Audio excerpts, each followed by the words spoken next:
Seja bem-vindo ao podcast Palavras da Alma, um espaço de reflexões profundas sobre fé, trajetória e humanidade, com Jalcinete Maria Rodrigues de Souza.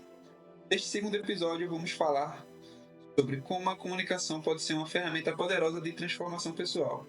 Prepare-se para uma conversa com sabedoria, memórias e ensinamentos. Então, professora, quando a senhora começou a perceber que a comunicação, a palavra em si, tinha poder de transformação, teve algum momento marcante na infância e juventude? Foi muito importante para mim adentrar na área de comunicação. Comunicação é a busca da verdade que habita o interior do homem. Comunicação vem de consenso, compreensão, comunhão, pôr em comum. No mundo atual, e sempre, desde os primórdios dos gregos, dos romanos, com Sócrates, com Platão, era o diálogo. A coisa mais importante era a comunicação dialógica, do diálogo, a busca dessa verdade que habita o interior do ser humano. Os alunos ficavam em contato permanente com o professor, refletindo sobre o que estava acontecendo com eles na adolescência. E isto, todo professor deveria ser considerado assim. Porque quando a gente estudava, fazia o curso para professor, era para ser considerado um educador. À medida que tiraram a educação e botaram para ser instrutor, não, você é professor de matemática, então você vai ser o instrutor dentro daquela área. Não podemos ser assim. Todo professor tem que ser um educador. Se você está vendo que ele está num caminho diverso, diferente, você tem que orientar. O grande mal do século atual é este, né? O grande mal é este. Então, adentrar neste campo, para mim, foi adentrar em mim mesma, buscar a minha verdade, buscar as minhas origens mais recônditas. Então, isso foi para mim tão importante para eu procurar me conhecer, para eu saber quem sou eu. Eu sou um ser espiritual, físico, social. Com essa introdução aqui maravilhosa da professora, vamos introduzir agora qual que é o tema. Tem muito a ver com o que ela falou agora. O tema é a comunicação como ferramenta de transformação pessoal. Professora, a senhora costuma falar da timidez da infância, até citou um pouco no primeiro episódio. Como essa característica moldou a sua forma de se comunicar? A partir do momento que eu compreendi que a mudança ela se operacionaliza através de muito esforço, o esforço de eu querer ser e cumprir aquilo que eu vim aqui para cumprir. Então eu me determinei a me preparar, como eu disse já no outro episódio, de adentrar na comunicação de mim mesma, de me compreender. Quem sou eu? Então, quando eu compreendi a minha dimensão espiritual, foi maravilhoso. Eu sou filha de Deus. Se eu sou filha de Deus, eu tenho poder. Claro que eu tenho poder. Se eu sou filha de Deus e irmã de Jesus, então eu matei o medo. O medo é que nos atrofia, o medo é que nos reduz. Então, a partir do momento que eu me senti poderosa por ter a certeza que sou filha de Deus e irmã de Jesus, então eu comecei a caminhar com garra, comecei a caminhar confiando em mim mesma, gostando de mim mesma. Antes, na adolescência, estava meio gordinha, nascia espinha, eu ficava triste. Meu Deus, as espinhas, como se as espinhas fossem uma coisa de outro mundo. Mas quando eu comecei a fazer o curso para crianças excepcionais, quando eu vi a força que estava dentro de cada uma daquelas, naquele de síndrome de Down, fazendo os exercícios, a paraplegia, fazendo os exercícios. Aí eu pensei, meu Deus, eu estou reclamando porque tenho espinha. Eu estou reclamando porque sou gordinha. Comecei a fazer exercício, comecei a dançar, botava as músicas de Tim Maia, dançava, pinotava, fui ficando com o corpinho todo organizado. Então, quando nós compreendemos que nós somos filhos de Deus, a energia cresce, o valor aumenta e você vai atingir os seus objetivos. Professora, em que momento a senhora sentiu que superou essa timidez através da fala? Foi na docência ou na escrita? A fala, ela acompanha a escrita, é um conjunto. Então, a partir do momento que eu fui tendo a confiança em mim mesma, que fui desenvolvendo a oratória, o desejo se ampliou, o desejo de escrever também. de colocar para fora o que eu penso, o que eu sinto. Esses pensamentos, eles surgem espiritualmente também. Às vezes eu me levanto à noite, quando eu vejo vem uma mensagem e depois no outro dia fico ruminando palavras, encontrando palavras horas e horas, e aí surgem as poesias. Aí vão surgindo as poesias. Às vezes no banho, corro no gravador ou escrevo. Chega aquela mensagem e daquela mensagem eu começo a ruminar palavras. Fico trabalhando. Quando eu vejo, surgiu o que eu estava querendo expressar. Toda essa dinâmica do que acontece com o pensamento da gente me levou aqui ao gancho da próxima pergunta. A comunicação sempre teve um tom espiritual para você? Quando foi que a fé e a palavra começaram a andar juntos na sua vida? A fé e a palavra começaram desde que eu nasci. Porque minha mãe, para mim, era amor, passava carinho. Quando eu digo minha mãe, meus pais. O meu pai era mais trancado, mas minha mãe era muito como eu, de falar muito, de dizer que ama, de abraçar. Então, isso aí, e falar de Jesus, e falar de Deus, e falar de religião. Minha mãe era uma senhora de fé, muita fé. Então, isso foi fundamental na minha vida, porque desde pequenininha, nas orações que ela fazia, eu sentia que a gente nunca está só. A gente sempre está acompanhado de outros seres espirituais que nos dá força. Então, durante toda a minha vida, nos momentos bons e muito difíceis, eu sabia que tinha pessoas, quando eu digo pessoas, energias que nos dão força a todo momento, a todo instante. São anjos, são espíritos de luz. Como eu já repeti isso aqui, nunca me senti só, porque eu sempre tenho a certeza que estou acompanhada por seres de luz. Vamos começar agora uma rodada para relembrar os seus momentos sobre a educação e a comunicação pública. Como foi o primeiro contato com a docência? De que maneira a comunicação com seus alunos te transformava pessoalmente? Sempre eu gostei de brincar de professora, sempre. Desde pequenininha eu já brincava de professora com as bonecas e depois com os meninos menorzinhos, eu sempre era professora. Então começou dessa forma, porque eu acredito, como diz Emmanuel Mounier, o ser humano é um ser vocacionado, é um ser espiritual, vocacionado, social. Então, a vocação já nasce com a gente. Tem crianças que pequenininhas já desmancham um carro, já cozinha bem, já nasce com a vocação. Quando eles se afastam desta característica de vocação, eles não vão ser felizes. Cada um tem que procurar ser aquilo que você já tem um caminho, você já nasceu para aquilo. Então, o que é grande parte da dor, das incertezas, dos jovens sem caminhos hoje é porque não cumpre a sua vocação. Às vezes na faculdade tem alunos que começam um curso, não nasci para isso não. Eu digo, mas o que você quer? O que você quer? Eu não sei, professor, eu não sei ainda o que eu quero ser. Aí ia para outro curso. Lá também não sabia o que queria aquele, daqui a pouco ia para outro. E passava a vida todinha começando cursos e não descobria. Por quê? Porque nós temos que sentar e dizer o que eu vim aqui, qual é a minha missão aqui, o que eu vim fazer aqui. Ninguém veio aqui para tomar banho de mar, para ficar na praia tomando sol. Né?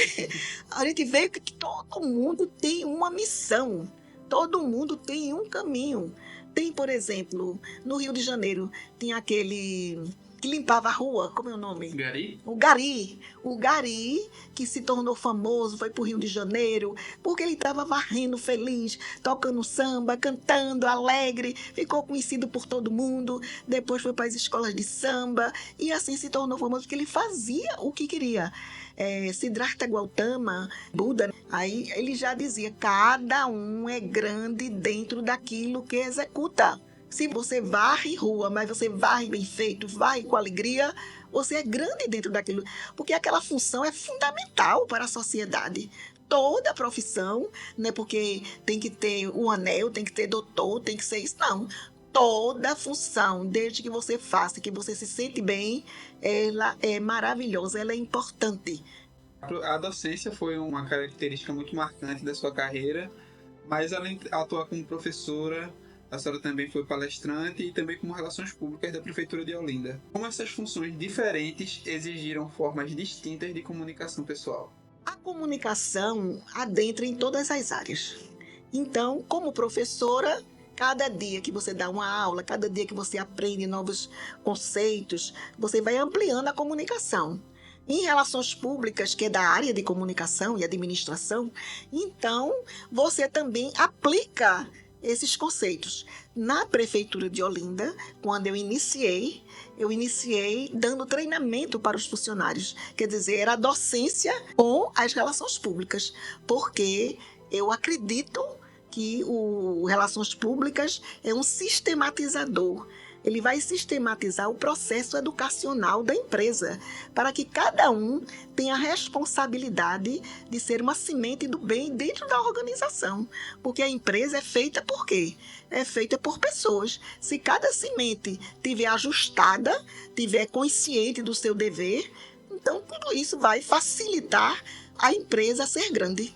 A pergunta é meio polêmica. Você acredita que a comunicação humanizada pode mudar a política e as instituições? Claro, pode mudar, porque uma administração sem humanização não é administração. A administração ela tem que ser humanizada.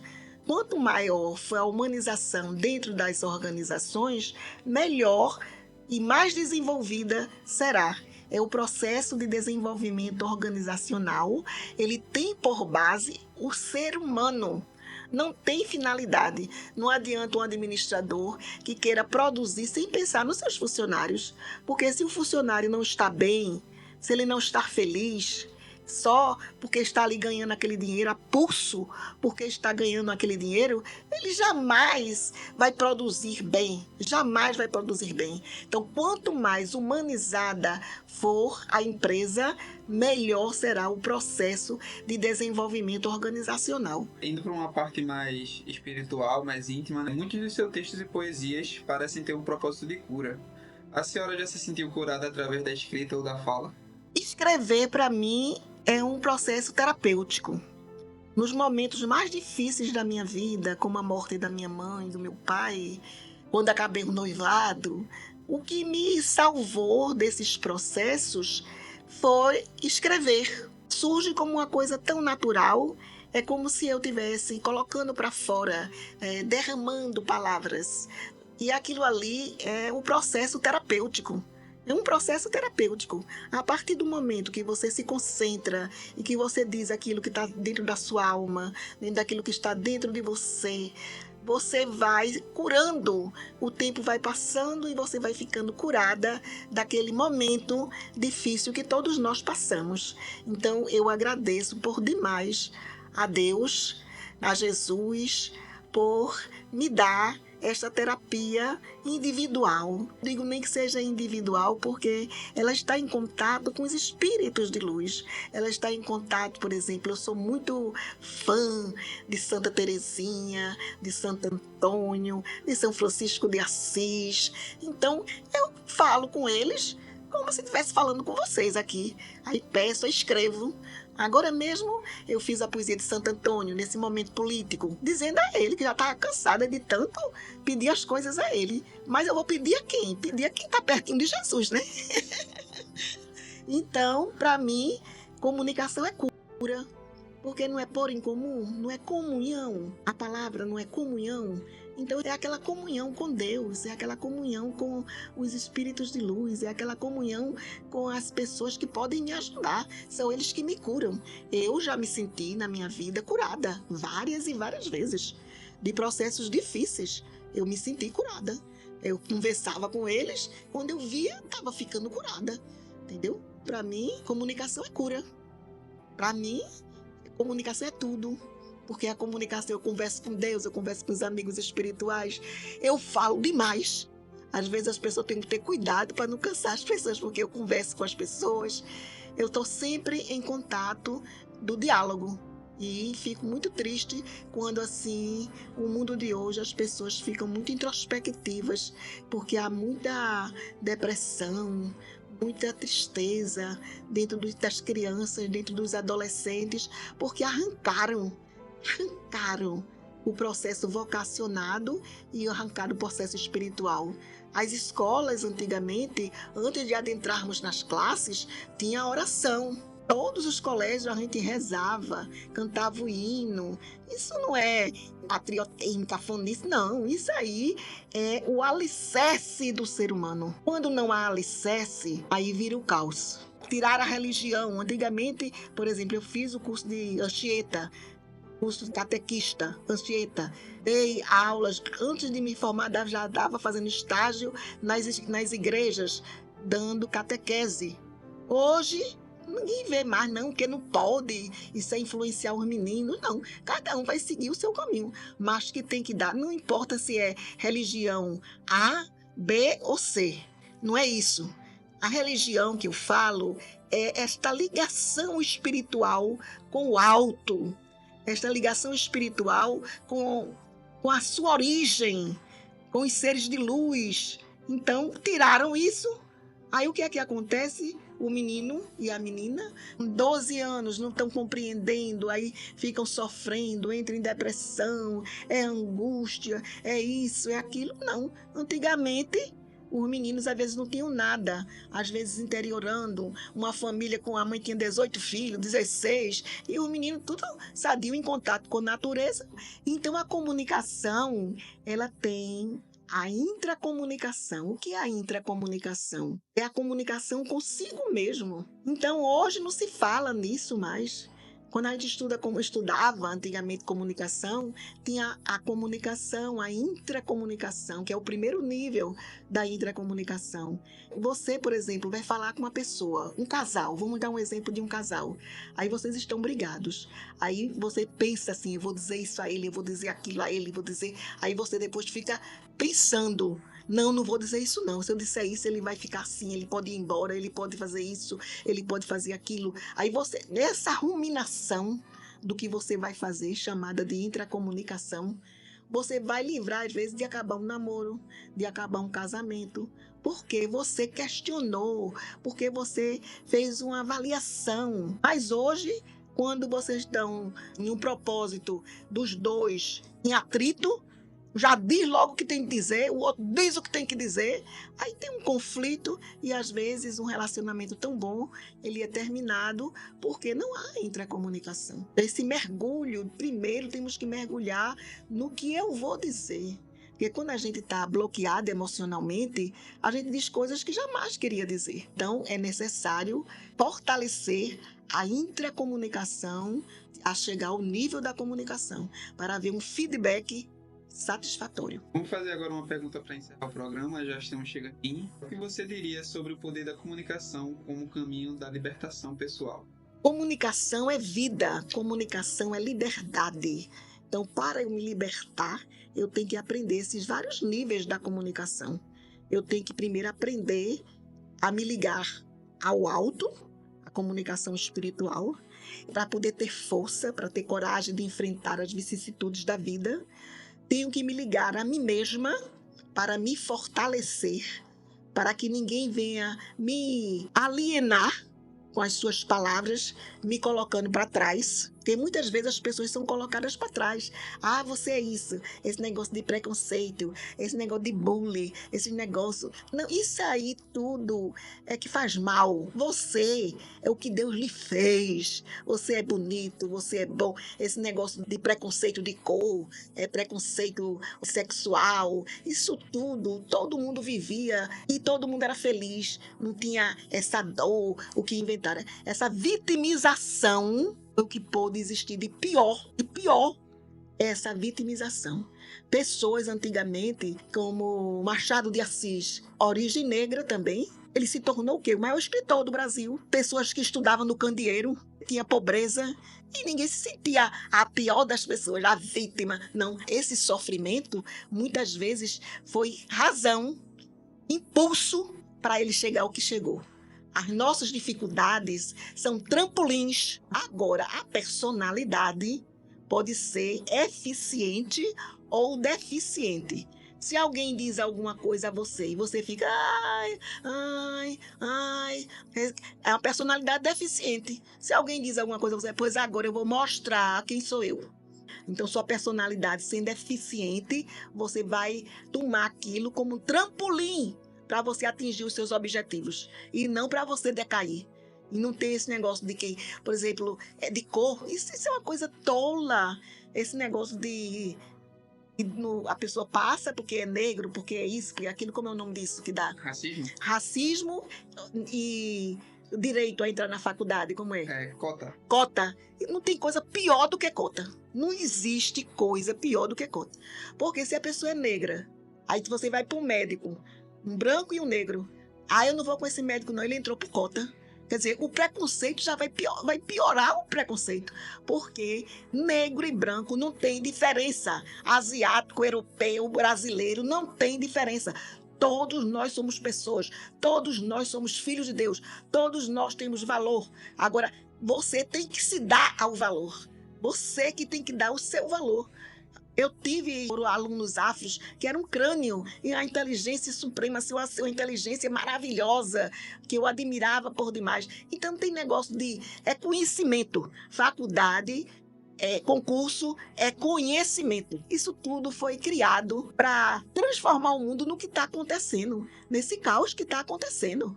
Minha gente, cada um é bonito. Todo mundo. Cabelo ruim, existe cabelo ruim? Tem negócio de cabelo ruim, tudo que Deus fez é bom.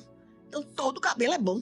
Você tem que fazer o seu modelinho, você tem que dar um jeitinho, você tem que ajeitar. Então, agora tudo é esse negócio de transformação visual da face, harmonização facial. Todo mundo só pensa no físico, botox, essas coisas todas. Isso tudo, quando a pessoa se olha e diz, eu não sou mais aquela, aí é que piora, aí é que vai piorar tudo, porque ele não se sente. Até a psicóloga de Ivo Pitangui, uma vez eu assisti há muitos anos atrás, uma entrevista, ela dizendo que o grande problema não era que a cirurgia ficasse boa, era depois a pessoa começava a dizer, essa não sou eu, eu queria ser como eu era, e não sei de quê. Aí começam os problemas piores. Minha gente, aceite quem você é. Você é linda, você é maravilhosa, seja o que for. Veja as Olimpíadas, as Paralimpíadas, pessoas sem braço, sem perna, que são um sucesso, que acreditam nele, vão em frente da forma que ele veio. Cada um veio de uma forma. Nós temos que nos amar do jeito que nós somos. Por favor, o que é isso, gente? Todo mundo é bonito, todo mundo tem seus valores. Tem problemas? Tem, mas todo mundo é filho de Deus poderoso. Palavras têm alma. E hoje nós aprendemos a usar com uma pessoa que tem muita coragem, trajetória e fé. Nós também aprendemos muito sobre comunicação, sobre a comunicação consigo mesmo, a comunicação com algo maior. E eu acho que isso é muito interessante para todos nós. Que é isso que a gente precisa da comunicação para ajudar a nos transformarmos numa pessoa melhor. Esse é o fim de mais um episódio do Palavras da Alma. Nos vemos na próxima semana.